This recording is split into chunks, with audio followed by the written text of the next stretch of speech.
What up, guys? Your boy Quake back with a brand new episode of the Diverse Mentality Podcast, number 393. There's a little dust thing that came right in front of my face. What the hell? I thought I cleaned this table. But how are you guys doing, man? I hope you guys are doing amazing. I got to address why I didn't have an episode for Monday. And that is because there really isn't much news, man. And to be honest with you, this episode, there really isn't much news either. It's been pretty dry outside of the T.I. and versus 50 thing that happened. News-wise, there's been some people with some tax problems with Swizz Beatz and Quavo. There's a few things here and there, but pretty slow. And that happens. And this is why I'm leaning towards having one episode a week, because I'm really going to pull that trigger and just do one episode a week, have it be like a 2-hour episode where daily I record news and then we just compile it into one. And then the people that enjoy these long format episodes, they can watch that one episode and have it be, longer than an hour, 2 hours long, basically 2 episodes into one. Because of things like this where there's not much news and I don't want to have to skip an episode, and, it's more organized when it's that way. But with that being said, that's why I didn't record the last episode, because it's just not really much has happened news-wise. And I know people are like, oh, if something, people tell me, hey, if there's not much news to talk about on the podcast, why don't you do like album rankings and stuff like that? And yes, I am going to rank T.I.'s catalog, because I've actually gone back and listened to a lot of T.I.'s catalog. And I still listen to T.I.'s catalog regardless, even before this 50, and T.I. thing. But what's been interesting about that, and I just kind of want to go on a little talking rant here, is, it's been interesting to see how people have changed history when it comes to certain moments in rappers' careers, right? Because I was young when a lot of this, like when 50 was on top from 2000, you can say 2002 even, because he was literally touring off of mixtapes. So you can say from 2002 to 2007, a 6-year run. From 2002 I was 7 years old. 2003 I was 8. So I was very young kid. I really wasn't that focused on 50 Cent and any artist, period. But I started really getting deep into hip hop in 2005, and I was 10 years old at the time. So I still didn't fully understand. I wasn't outside and hearing all this music and all this stuff, right? But there are things that I remember as a kid. And even what's hilarious is, even when I went to, elementary school and then middle school and then high school, even in elementary school, I just remember, I believe this was the 4th grade. I went to Harrison Elementary School in Iowa. In Harrison Elementary School, which that school doesn't exist anymore. I believe they broke the whole building, which is sad, because that's, majority of my elementary was there. But they, in Harrison Elementary, they had 4th and 5th grade together. So each it was weird. Most schools didn't have that, but 4th graders and 5th graders were in the same class. They would have a split. And I remember one of my friends who at the time was the coolest kid in school. I wanted to be like him. I'm not even going to lie to you guys. He had the G-Unit sneakers I was jealous of. I didn't have those. He just had those, you remember those sneakers where you would have the roll under them, where you can skate kind of under them? It would just be I think they're called etnies or something like that. And you could it would be rollers under the shoes, and you could, I don't know if you guys remember, if you're, around that age when that was popular. He just had the coolest shit. The girls there liked him, me, and I'm not even joking, the girls liked me, but I just was too naive to even, I was too much of a good kid, is what I'm saying. I never really got involved in a lot of bad things. I did some bad things here and there, like steal at a store because I was hanging around the wrong kids, but I never really got involved into any of the shit that other people got involved to. I got into some fights, never sold any type of drugs, even though I was surrounded by some people that did. Never did any drugs, never went to parties like that. I just never found any of that shit interesting. And by the time I was 12, 13, I was building a business, and I was focused on hip hop and just loved hip hop. So that kind of got me away from all that bullshit, because I probably would have followed a lot of different bad paths if I didn't have a super passionate thing that I was, passionate about. But I'm saying all this to say, I remember in elementary that, 50 was the hottest thing. Everybody was, and I remember us as kids, talking about Candy Shop and, thinking it's actually about candy when it's not. And, just stuff like this where, if the kids in elementary knew, and I was there, I was living it, and I was in America. And this is, mind you, this is in Iowa. This ain't even in New York, where I'm sure it was 10 times more. This is in the middle of fucking nowhere in America. This is Iowa. This is not the mecca of hip hop. This has really nothing hip hop related.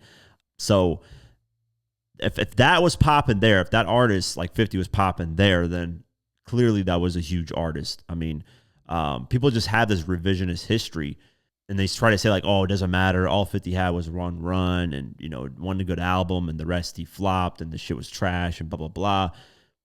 And then they do the same thing with T.I. I've seen the same thing with Lil Wayne. Like T.I., I remember from 2006 to 2008, like he was on a run. And Paper Trail, which I actually looked up recently, and I didn't even know this. I just found this out recently. And T.I. mentioned it in that interview, which we're going to talk about a little bit later, where he's on Ebro, Laura, and Rosenberg's show, the show that they created after they left Hot 97. And on that show, he says, Paper Trail was a unique situation because he had Whatever You Like go to number one in the charts, and then he had Live Your Life with Rihanna go number one. So he knocked himself out of the number one spot to replace himself, basically.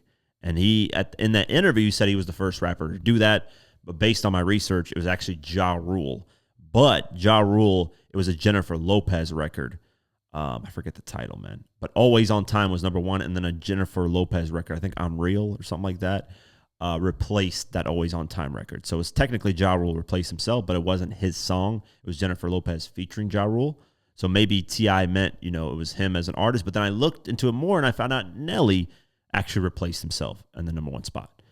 He had Dilemma with Kelly Rowland, and that's his record. That's Nelly's record. Hot in Here replaced that song. So he wasn't the first to do it. It was Ja Rule, and if you don't count Ja Rule because, the second record isn't officially his, he's not the lead, then it's Nelly that did it. And what's funny is Nelly and Ja Rule did it in the same year as 2002. Ja Rule did it in March 2002. Nelly did it in September of 2002, October. So I looked that up because I was just interested. That was an interesting fact. And through that, I found out that T.I.'s Paper Trail, like, legitimately had insane amount of hits. You have Whatever You Like reach number one. You had Live Your Life with Rihanna reach number one. So already 2 number one hits on the album. You had Dead and Gone with Justin Timberlake reach number 2. And then you had Swagger Like Us reach number 5. So he had 4, I kid you not, 4 songs that were in the top 5 on the Billboard Hot 100, which is insane. Like, that's insane. There's not many albums you can name that had 4 songs in the top 5 on the Billboard Hot 100. That's how scorching hot T.I. was at the time. And yet people like to have this revisionist history and act like he didn't have a run. The guy after, 20 Foes and all that with trap music and Urban Legend, like, he was like reaching that level, but he himself said it, and I agree with this, is in 2006 when he dropped the King album, and What You Know About That reached number 1 for the first time. That was his first number 1 record. He was all over, man. I heard him. I remember as a kid hearing What You Know About That all over the fucking place. And mind you, I'm living in Iowa, so I'm not in Atlanta like I am right now. I was in Iowa hearing this. And then I remember hearing the Justin Timberlake My Love record with T.I. on it as well, which was fire as fuck. I'm just saying all this to say a lot of people have revisionist history, and a lot of people, like, just to downplay an artist because they like a certain different artist, they'll shit on another artist's catalog or talk shit about them. And for me, it's been the hardest because I love T.I. Like I said, on my phone, I got records that are mixtape records that, like, what's the Fuck the City Up mixtape? He's got like a few records on there that I put specifically because it's not on streaming services. Yeah, Fuck the City Up. I have Oh Yeah with Trey Songz, Fuck the City Up, the title track, Hot Wheels, On Purpose, Harry Potter. Like, there's a lot of like mixtape records from T.I. and just records that aren't, on streaming that I've really loved from T.I. And T.I. even mentioned this, the Active record with Kevin Gates was fire. He dropped that in 2023, and I thought T.I. was going to have his run because that record's fire, but people slept on it. I don't know why. If you haven't heard that T.I. Active with Kevin Gates, go check that out. I think it's amazing, and even T.I. mentioned it, and I'm glad he did because that is an underrated track. But I say all that to say, I'm a huge T.I. fan, so for me to have to, with this thing that's going on with T.I. and 50, I had to essentially pick a side, and obviously I'm a side with 50. 50 to me is my favorite of all time. But I had to, like, in the process, like, not had to, but, sometimes you got to downplay, like, T.I.'s shit. But I didn't really do that. I still gave him props and said, I think he has the best 3-album run with the back-to-back years, 2006, 2007, 2008. And I will continue saying that. It's just unfortunate that people, like, really, really disrespect somebody's catalog or somebody's history of what they've done in music because They either want to push a narrative or they're defending their favorite at that time. Like me, example, defending 50 because that's my favorite, me having to go at T.I.'s music. But I didn't really disrespect T.I.'s catalog. I think, like I said, man, I listen to so much of his music, man. He's usually my top 10 listen to all the time. He's my top 10 favorite. I don't know where I have him ranked, but he's in the top 10 for me. I think, T.I.'s had a more consistent catalog than a lot of artists, but 50's at a different level. Like, let's be 100% honest here. And I think I saw somebody on Reels mention this. He was looking at the numbers, right? And T.I. had released like 540 songs, like in his career, because he has like 10, 11 albums out versus 50 Cent's 5 albums. And then 50 released like 200 songs. So T.I.'s got like 300 more songs and is still lower in streams, matches him in number one hits on the Billboard Hot 100, but he's got more songs on the Billboard charts, like just more, not number ones or top tens, or just songs entering the chart, because he's released more albums. So it makes sense, right? You release more albums, more music is out there, so you're going to hit the charts. But in terms of like streaming and numbers, like 50 washes him. And I know people are going to be like, a versus isn't about that, but to a certain extent it is, because you got to battle somebody that's your level. And I'm not talking about skill. I'm just talking about notoriety, popularity. Like, imagine, this is what and I'm not trying to disrespect T.I. when I say this, but this is like 50 going up against, or this is like T.I. going up against, and this is going to be fucked up for me to say because I fuck with this art. Actually, let me see. This is like T.I. going up against Chingy, right? Chingy had a couple of hits, but Chingy's catalog, come on. The guy's like, he had Right There, he had Holiday Inn, he had Pull Me Back with Tyrese, he had One Call Away.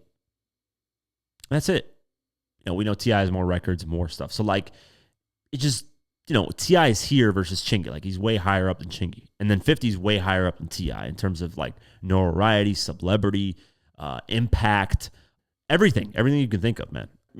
Through social media and just kind of talking with people, like, people have revisionist history. And the thing is with music is that people, like, the problem with music is it's about your feelings. It's about how you feel about music, about a certain artist's music, and where you were at that moment when that artist released that song or that album.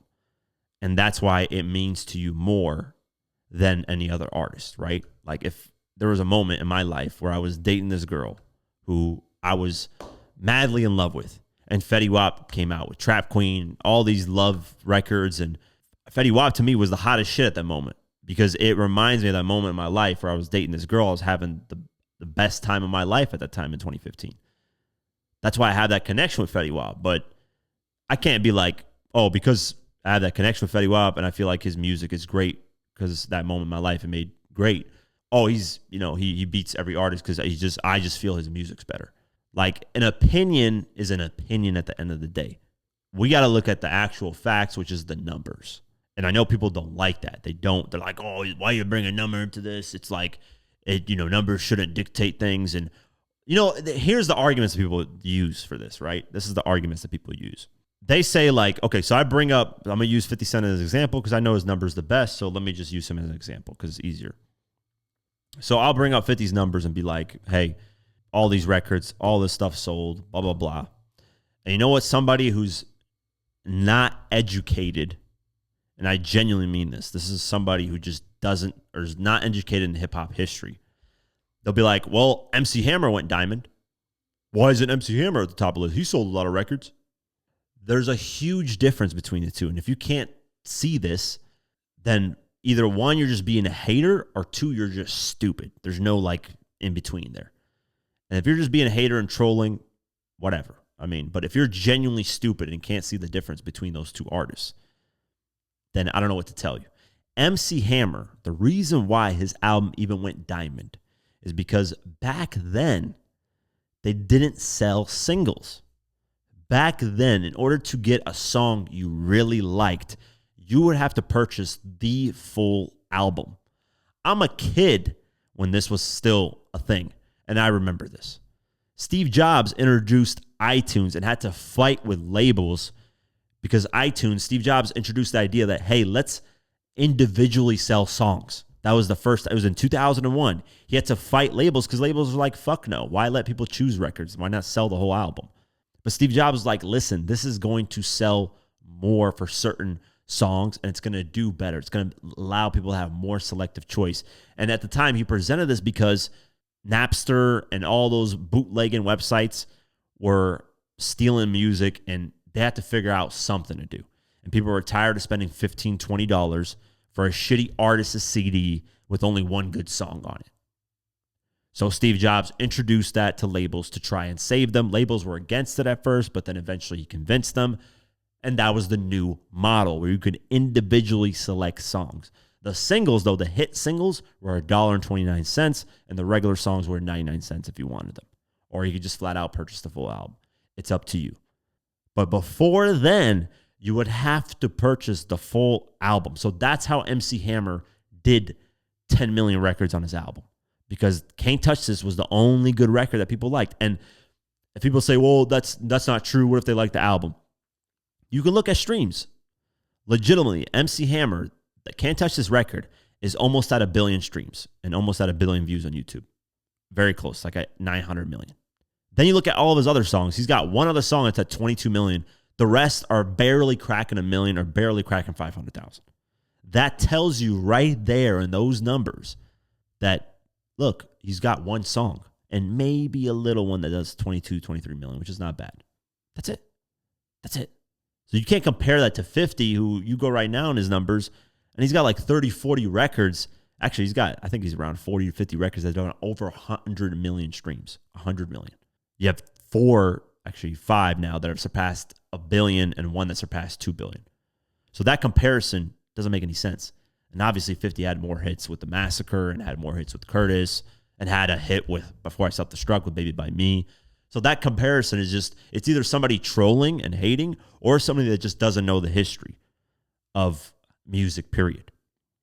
And then there's another debate that people throw, as an argument about record sales, right? They'll say, well, McDonald's sold a lot of burgers. That doesn't mean that they're good. So you could sell a lot of stuff. It doesn't mean that it's good. McDonald's sells a lot of burgers. Well, here's the difference in that. And I hope somebody can actually understand where I'm coming from here. Because this is so simple to me. You're comparing McDonald's, which you can read the ingredients on the burgers, like factual facts that the food is bad for you. Whereas music, a song, there's no ingredients. It's what you like, what you feel. It's an opinion. That's the difference. One is an opinion. It's a feeling that you don't like this album, you don't like this artist, you don't like this song. And McDonald's is a fact that it's bad food. You can look at the ingredients. You can see 900 calories for one fucking burger is horrendous. I don't know how many grams of fat, how much sodium, all that. You can factually see it's a bad thing. With music and songs, you can't just factually see it's bad. Even songs that underperformed, to some people, they're actually amazing songs.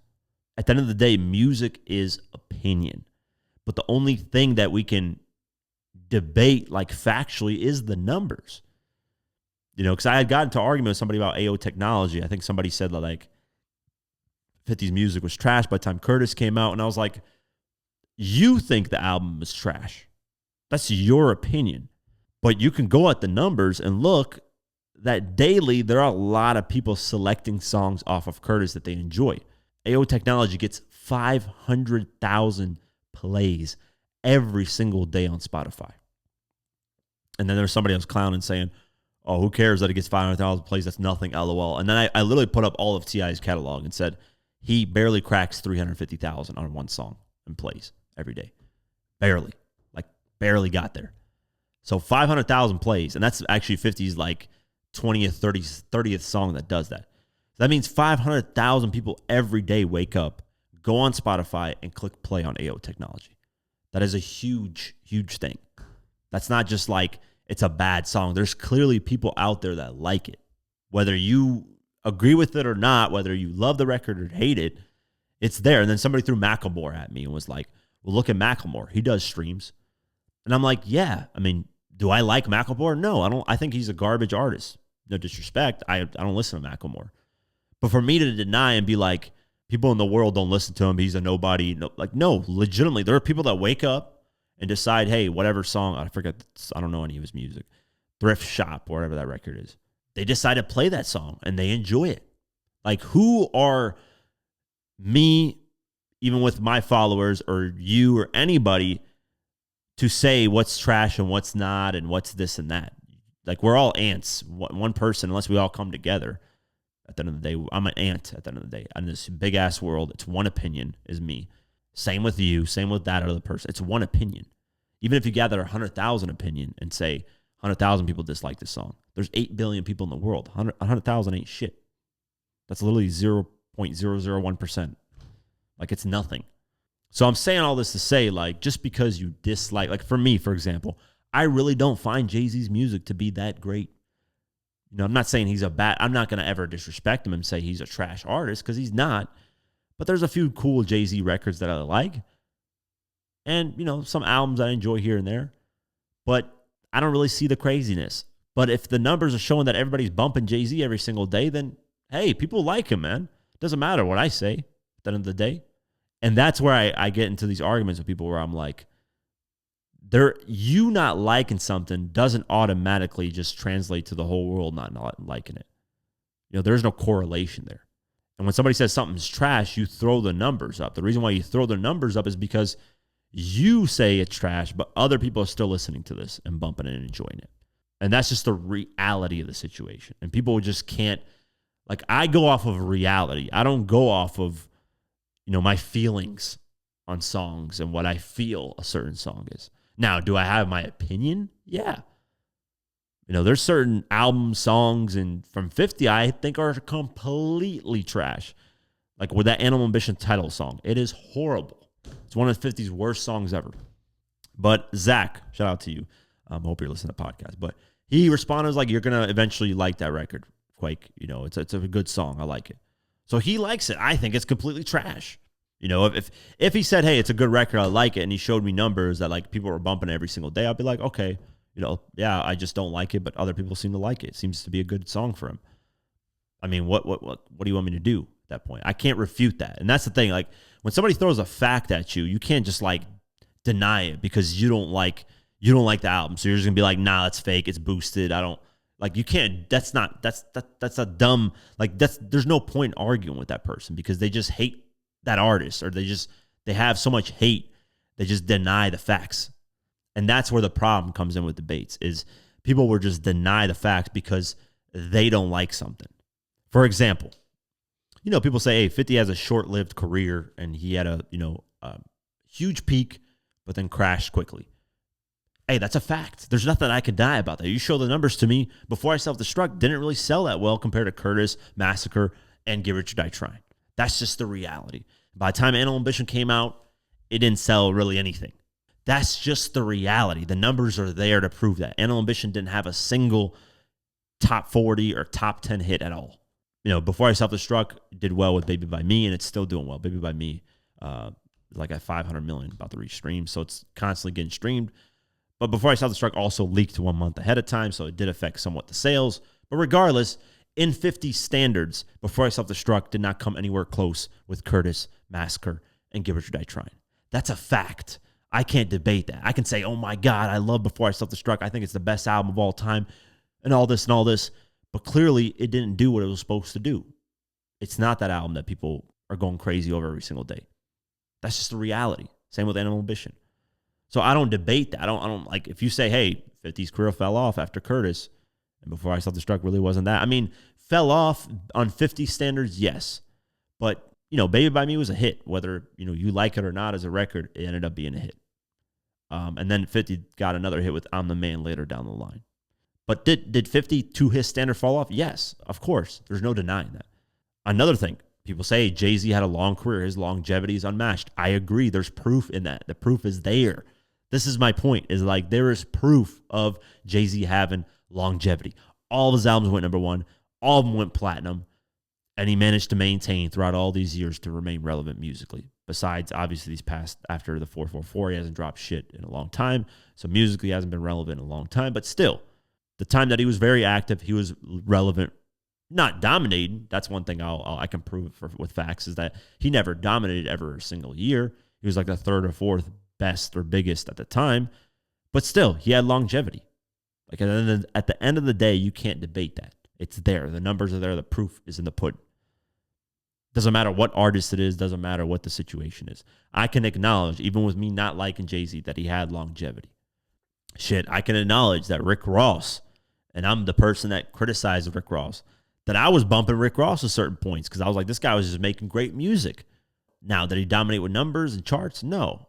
But, that's just more of my opinion. There's certain moments where I enjoyed a Rick Ross. But that's what I'm saying. Like me, people will say you're this, you're that, but they can't even if I present them a fact, they just can't handle it. They'll just yell and say names and disrespect. That's when somebody lost the debate, is when they attack you as a person. They don't discuss the actual topic.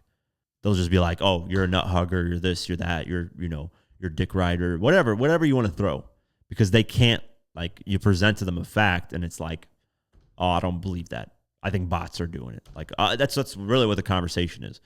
You really think Interscope is willing to spend money to bot 50's music? Come on. After all these years, they're going to lose money doing it at this point. It doesn't make any damn sense. And if a song jumps, here's where I would see a bot, right? Let's just say AO Technology is doing 500,000 listens every single day. And all of a sudden, the shit jumps to 2.3 million. Unless an event happened where that song was on the Super Bowl or some crazy shit. That's weird. That's activity that doesn't normally happen. Then I would be it's botted. But you got to think, even in pure album sales, there were moments where albums were being caught bought. Birdman got caught buying Lil Wayne's The Carter 4 to try to push it past 1 million copies. So it's there, but you can't fake that. You can only fake to a certain amount, right? You can fake 20 to 30% of those numbers, but you can't fake it all. Let's be real here, guys. Let's not I got into this, the whole conversation. The reason why I want to talk about this is because it's just been interesting seeing the T.I. versus 50 debate and seeing how people kind of diminish people's careers, whether it's T.I., whether it's Lil Wayne, whether it's 50, whether it's Eminem.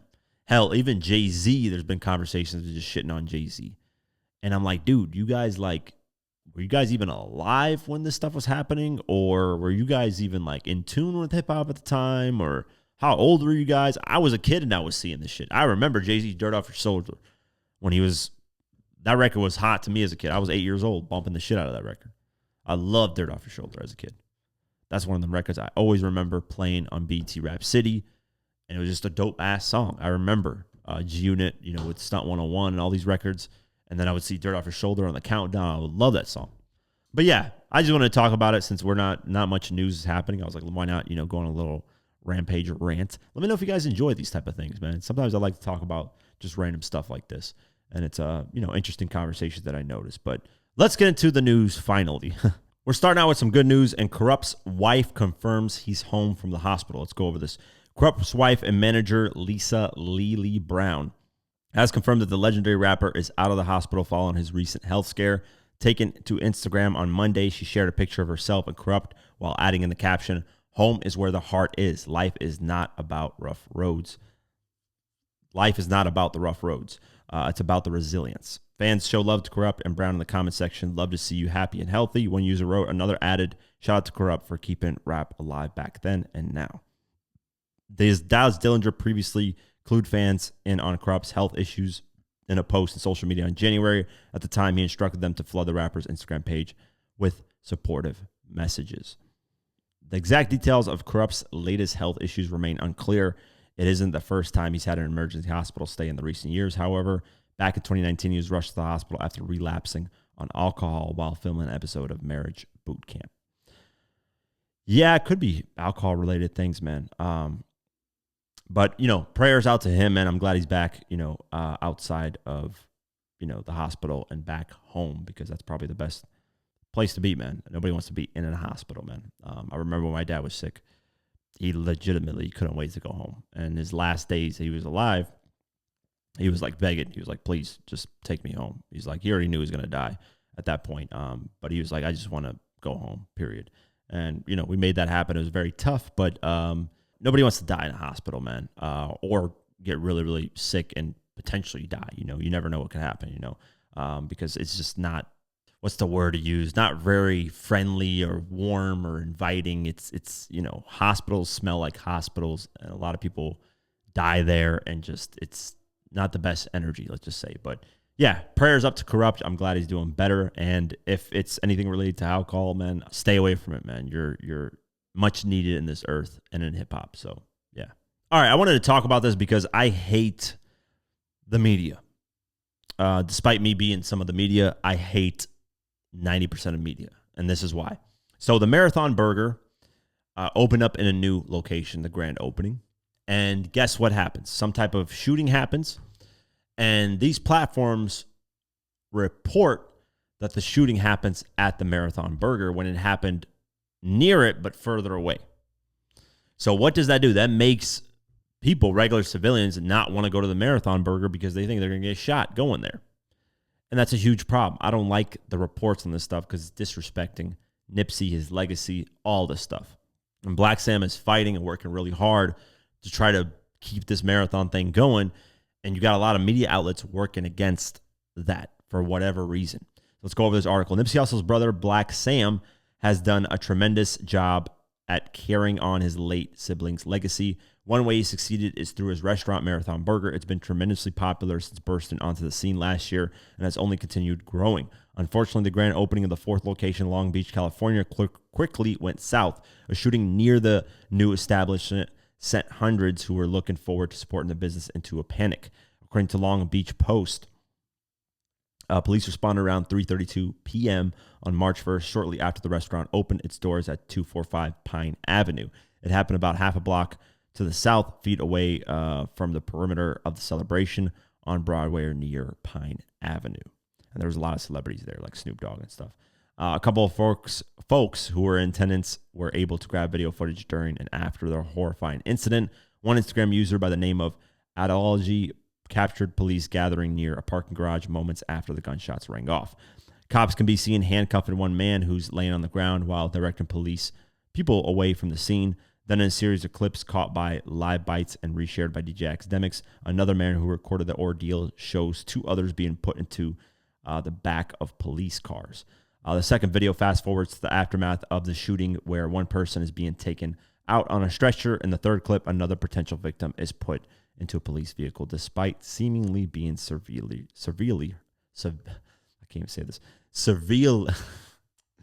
oh man, this podcast needs to be clipped with a bunch of times where I just can't say these words for whatever reason right now.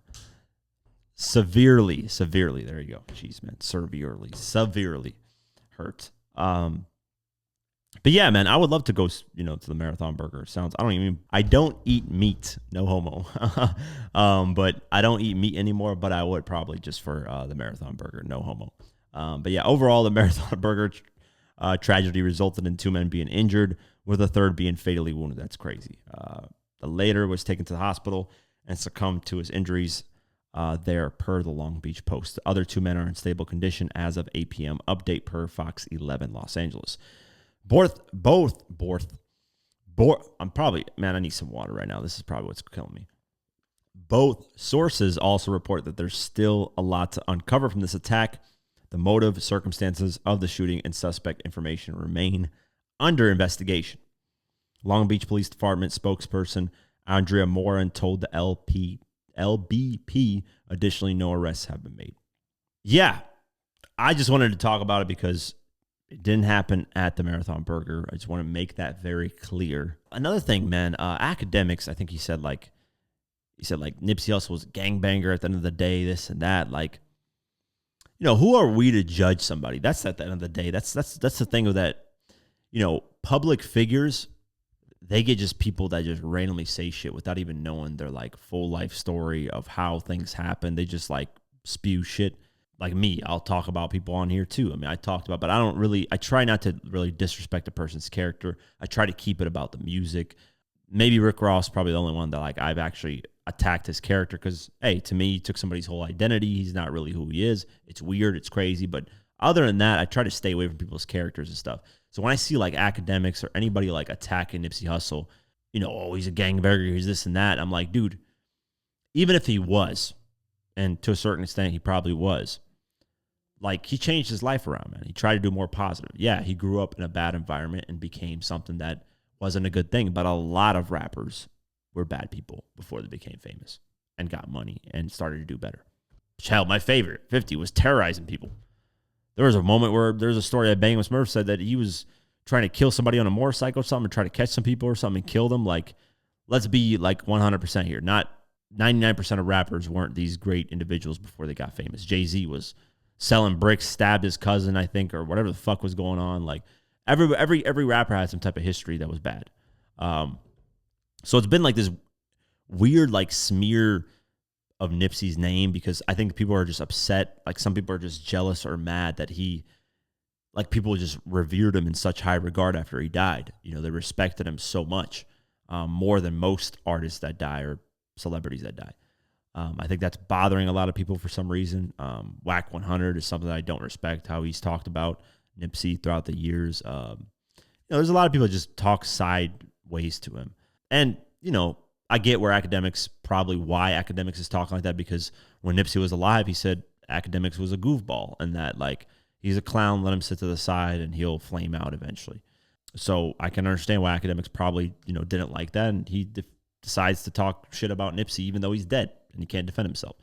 I think that's crossing a line, and we'll talk about crossing the line with T.I.'s son, disrespecting 50's dead mother later on in the podcast. But yeah, it's just keep the dead people, like the disrespect to dead people, out of it, man. It's grow up at that point. It's not, talking about that just doesn't make any sense. But yeah, I just wanted to talk about this, report about this, and say that it wasn't at the Marathon Burger. That, hey, if you're in that area, go ahead and check out the Marathon Burger. Pretty sure it's dope. NBA YoungBoy discovers something very interesting. So let's go over this article. NBA YoungBoy says that he recently realized how ahead of the game he is after listening to Jay-Z's iconic album, The Blueprint. In a new video on social media, YoungBoy mentions that Jay-Z rapped about being worth $40 million on the album. He is referencing Jay-Z's You Don't Know. On the track, he raps 1 million, 2 million, 3 million, 4. In just 5 years, 40 million more.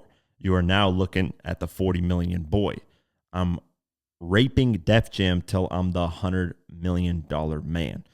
And then he said, I was listening to Jay-Z's Blueprint, YoungBoy says in the clip as shared by XXL. That boy say, I think at 31 years old or some shit. That boy said, you are now looking at 40 million. And I was just sitting back thinking to myself how blessed I am and ahead of the fucking game I am. YoungBoy continues, says, boy, you know what you're looking at? I ain't even going to pop that, because like this guy will take it from you, so I'm going to chill on you. While he rapped about being worth $40 million when he released The Blueprint back in 2001, Jay-Z's net worth has skyrocketed in the decades since, with the success of Rockefeller Records, Roc Nation, the sale of streaming service Tidal, and the success of many more business endeavors. He became hip-hop's first billionaire in 2019. As for NBA YoungBoy, he's coming off a massively successful tour year in 2025. He embarked on the Massa tour, which helped him bring in $70 million in earnings. This January, he dropped the follow-up Massa Slime Cry. On that album, he collaborated with Burna Boy and Jelly Roll. The project debuted at number 6 on the U.S. Billboard 200 after moving 70,000 album equivalent units. The release marked his 17th time reaching the top 10 on the chart. Hey, I was listening to Jay-Z Blueprint. That boy say, I think like at 31 years old, that boy say you are now looking at a $40 million a year. And I was just sitting back thinking to myself like how blessed I am and how ahead of the motherfucking game I am. Boy, you know what you're looking at? I ain't gonna even pop that, cause like this, God to take it from me, so I'ma chill on you. I'ma just look, pointing that way. You. I wasn't talking to Hova, baby. Anybody, I'm talking about, hey, anybody don't like it, I'm talking about, hey, you. Hey, it's better. Well, it's different times, man. Nowadays, it's a lot easier to reach 40 million than it was back then. And by the way, 40 million at Jay-Z's, like he's not even factoring for inflation. So let's actually see. I actually want to factor in these numbers because this would be hilarious. $40 million in 2001 adjusted for inflation. It is approximately $73 to $74 million. So that's exactly what NBA YoungBoy made off his tour. So he's exactly where Jay-Z was. That's the funny part, is like NBA YoungBoy doesn't even realize that because he does not factor in inflation. I doubt it. And I'm not saying that this can't be true, but I doubt NBA YoungBoy made $100 million last year. $70 million off the tour doesn't mean you pocket $70 million. I'm sure he probably pocketed $30 to $40 million. You have to pay for production, you have to pay Live Nation, you have to pay for all the staff. So usually when that number comes out, the artist, I'm assuming, I don't know 100%, is getting probably 60% of that money, not 100% of that. Because there is, you have to pay people to set up stages. You have to pay people to tour with you. It's not just NBA YoungBoy doing everything by himself.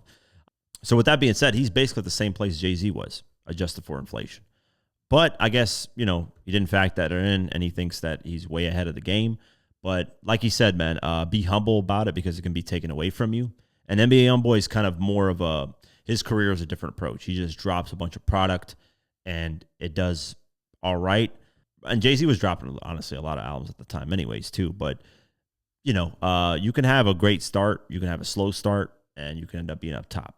It just doesn't matter what your start is. So with that being said, it's dope that he, listened to the album and he recognized that. But come on, NBA YoungBoy, you gotta adjust for inflation. And it's easier in today's time. With social media, there's a lot more millionaires now because social media allows you to earn a lot more money online. And a lot of things are more connected. I'm sure if Jay-Z had that in 2001, he'd probably be a lot richer at the time too. But hey, 2001, Jay-Z, I don't know how old he was, but being worth $70 million just for inflation, that's really good. Doesn't matter. 30 million, 40 million, 70 million. You're richer than, 99% of people in the world. So be humble and appreciate it. But that was really cool, man. Really fun to hear that from NBA YoungBoy. T.I. is back on his promo run for his upcoming album, Kill the King. And he decided to stop by the Ebro, Lauren, and Rosenberg show. Yes, this is their own show because they left Hot 97, so they created their own kind of version of what they had on Hot 97. And T.I. stopped by, and this is the first interview he's done since all the back and forth with 50 Cent. And in this interview, he pretty much addressed everything and where things got ugly in this beef. So let's go over each point that he made. First, let me talk a little bit about the history that happened this past month in February. Basically, T.I. went on a promo run doing interviews. They kept asking him about a versus, and if he wanted to do a versus with an artist, he would bring up 50 Cent's name and say that 50 Cent is scared. Then 50 retaliated and basically started calling T.I. a snitch and saying, hey, keep my name out your mouth. Then T.I. did an interview on the $1 Million Worth of Game podcast and said he doesn't respect 50 and that, he doesn't respect his character and he would never share the same stage with him on a versus. 50 didn't like that, so 50 decided to post a not so flattering photo of T.I.'s wife, Tiny, and in the caption he said, I said, keep my name out your mouth, okay. That's all he said. He wasn't attacking Tiny directly, but in the caption he said that. T.I. and his family just lost it. T.I. dropped technically 4 diss tracks with that War track, if you count that as a diss track. T.I.'s family, his son King dropped 2 diss tracks, and his other son Damani dropped 1 diss track. So basically their whole family went on, an attack towards 50 defending Tiny. 50 then trolled again and dropped another not so flattering photo of Tiny.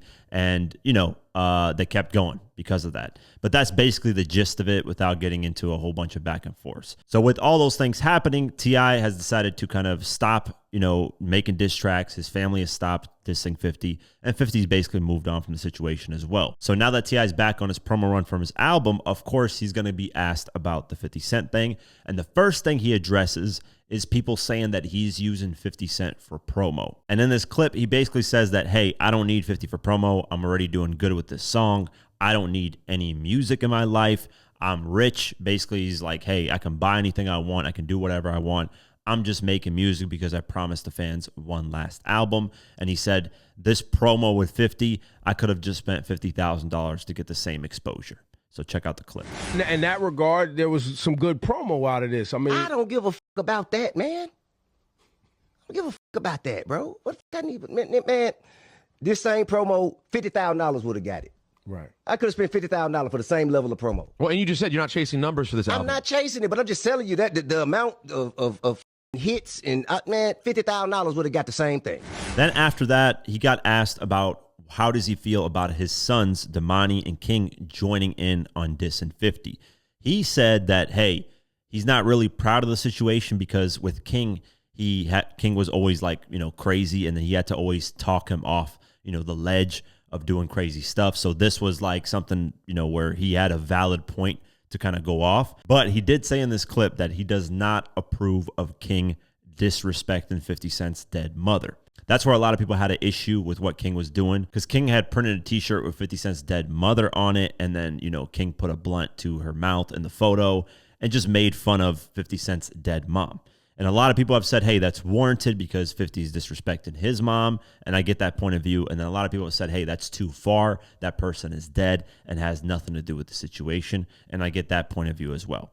T.I., though, says, hey, that was the moment where I said it was too far and where I stepped in and said something. But other than that, he said, listen, I can't control my kids. They're grown adults. King is 21 years old and Damani's 25 years old. So he said, I couldn't do anything about it. I didn't orchestrate it. They just wanted to go and defend their mother. Now, are you enjoying seeing your sons step up to the moment and the whole family concept? Bro, Are you enjoying no, that? I don't. I don't enjoy it. I do not.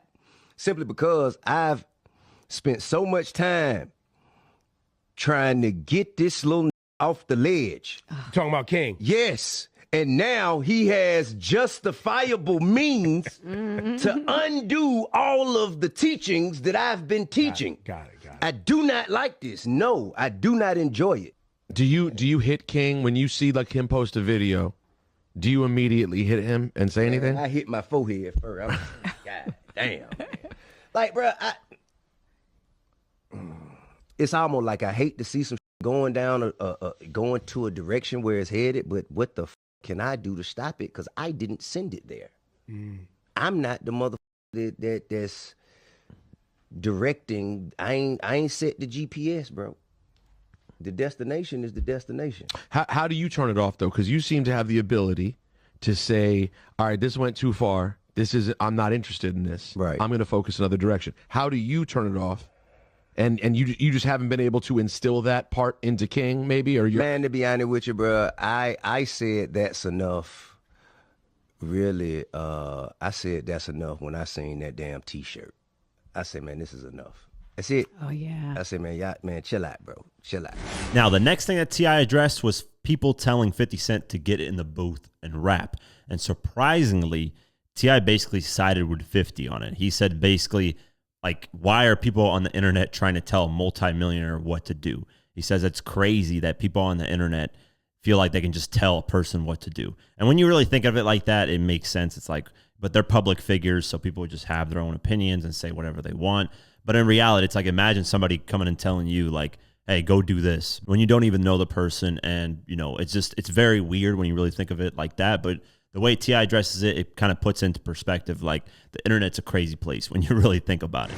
But Tip was back to these raps. You was ready to get to these raps, and there's been a thing. That's always been Tip, though. But there's been a thing that people have been saying for a while. What? Which is people out here talking on Instagram saying they got problems with people and you a rapper and you're not rapping. That's a thing. I ain't never heard of that. That's a thing. That's a thing. Yeah, I see it. Where it come from? I see it in the comments where people are like, yo, get in the booth. I want a song. Well, get in the booth. Get what? Deliver a song. I love the fact that people think they could just goddamn tell a motherfucker what to do. I love the fact They feel like that. that They feel like motherfucker sit in they two. Yeah. Oh, yeah. Get in the booth. Get your rich in the mother. That shit is crazy. that is to true. me. So that's T.I.'s full response to what has happened the past, you could say, 2 weeks of his sons getting involved, of 50 disrespecting him, of his diss tracks.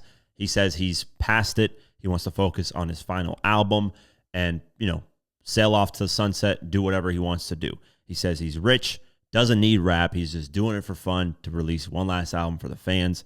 I do agree with the, you know, disrespectful mom part where, you know, disrespecting somebody's dead mother is too far. I know 50 has disrespected Irv Gotti when he died, but the Irv Gotti thing is a lot more serious. Irv Gotti was a guy who got caught on text messages laughing after 50 Cent got shot. So this was a more serious situation, whereas T.I.'s son has no ties to 50. You know, there's no like murders that ever happened. There's no, you know, correlation to anything street. It's just 50 posted a photo that was not so flattering. And the ironic thing is that the second one that he posted of Tiny's face that a lot of people post, it's a video that T.I. himself recorded and posted online.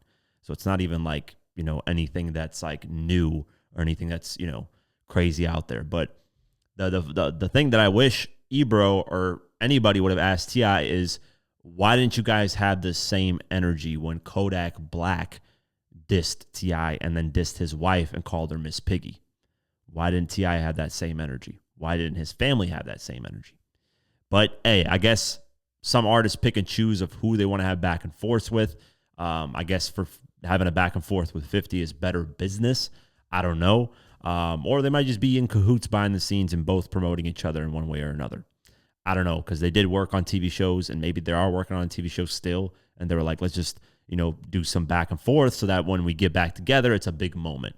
That could be happening behind the scenes. I'm not even joking. I would not be surprised if that is happening behind the scenes. Because I love T.I. and I love 50. Like, these two are some of my favorite artists. Well, 50 is my favorite, but T.I. is in my top 10. I can't wait for this final album. It's sounding immaculate, as T.I. uses his words. It's sounding very upper echelon, or whatever you want, whatever words he wants to use, man. I can't wait for the album, but let me know what you guys think of T.I.'s responses, how he kind of has responded to everything and how he's processed everything. And, what do you guys think 50 Cent's next move should be in regards to this beef? And this T.I. and 50 Cent beef has gotten worse, as 50 Cent has announced that he is working on a documentary deep diving into T.I. and Tiny's past. For those that don't know, 50 and T.I. have gone back and forth. I'm not going to go into the details. His kids got involved, so on and so forth. There was disrespectful things said on both ends, with their kids, putting 50 Cent's dead mother on a T-shirt, 50, making fun of T.I.'s wife, Tiny, with bad photos of her, back and forth. And this past couple of days, T.I. has gone back on a promo run to promote his single and his album. And while doing this promo run, of course, he got asked about the beef with 50 and the 4 diss tracks he dropped, and his sons getting involved, dropping their own diss tracks. So with that promo run, him mentioning 50's name again, 50 doesn't like that. So, of course, 50 has now responded to all those interviews where he's mentioning 50's name. 50 was quiet, during this little promo run that T.I. had. He hadn't said anything. And while T.I. was doing this promo run, there had been fake reports that 50, is working on a documentary relating to T.I. and Tiny's past. And it wasn't confirmed. There's some reports that reported it, but nothing was officially confirmed. And this morning, 50 confirmed that he is working on a documentary. He posted it on his Instagram page, and then he deleted it. So let's go over it. So 50 posted a photo of a news report saying 50 Cent reportedly developing a surviving T.I. and Tiny documentary. In the caption, he said, "Remember how quiet I got before the Diddy doc? Dame thought I wasn't coming. I hope this doesn't mess up your promo tour. They're going to ask about your 20 assault cases. You might want to talk to a crisis PR person." And under that, he commented, "New music today," with a bunch of clapping. Basically, I think the new music thing is just him trolling, saying, I'm not going to release new music. I'm just, playing into what people want me to do and go into the booth. But he's saying, this is my version of releasing music.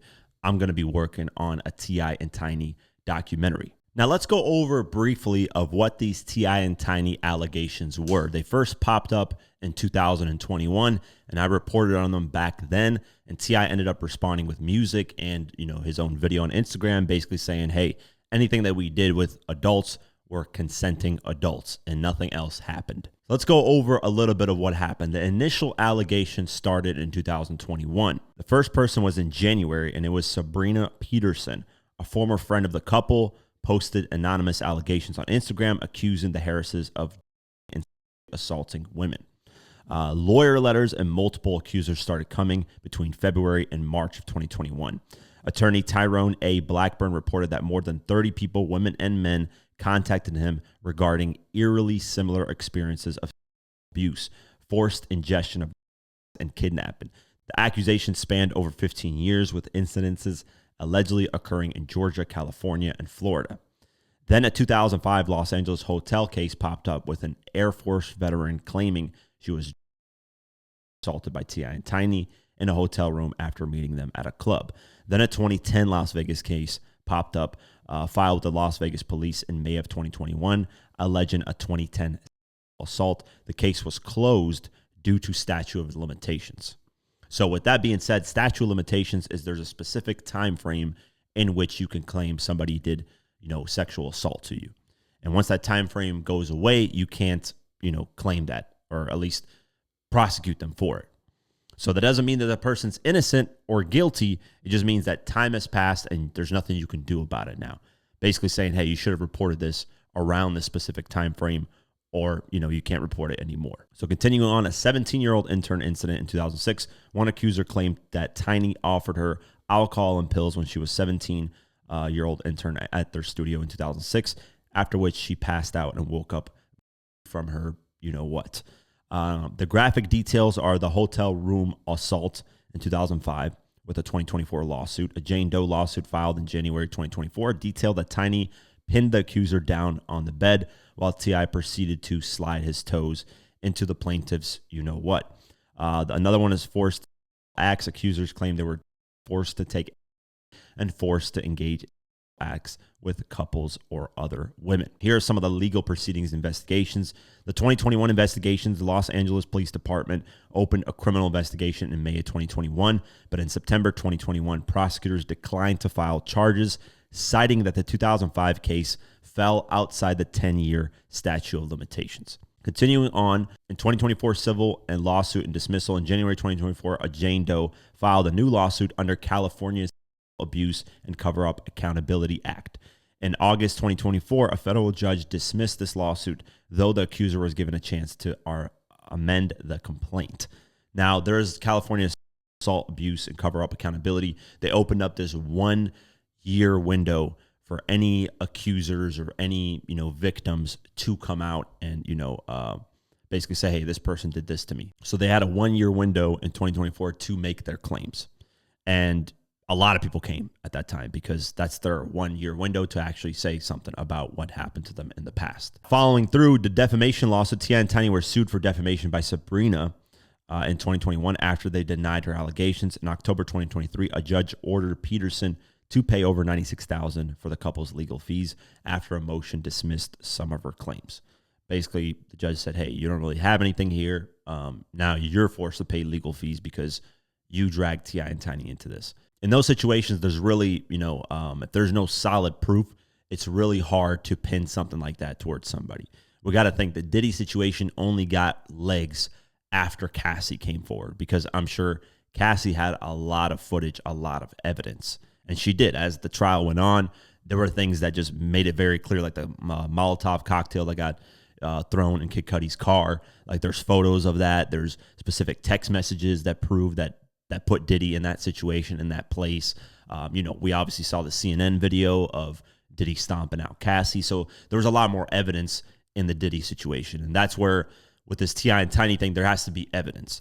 But as I always say, and I've said it before Diddy got accused of all this stuff and before he went to trial and before all the Diddy stuff happened, I always said with Diddy, where there's smoke, there has to be fire. If there is 30 people coming and saying that T.I. and Tiny did something, there's bound one of them to be true. There's no way that just 30 people come out and say, hey, this is what happened. I'm not saying that they are guilty, but where there's smoke, there might be fire. 30 people is a lot of people. There could be 28 of them lying, but there could be 2 that's telling the truth with proof.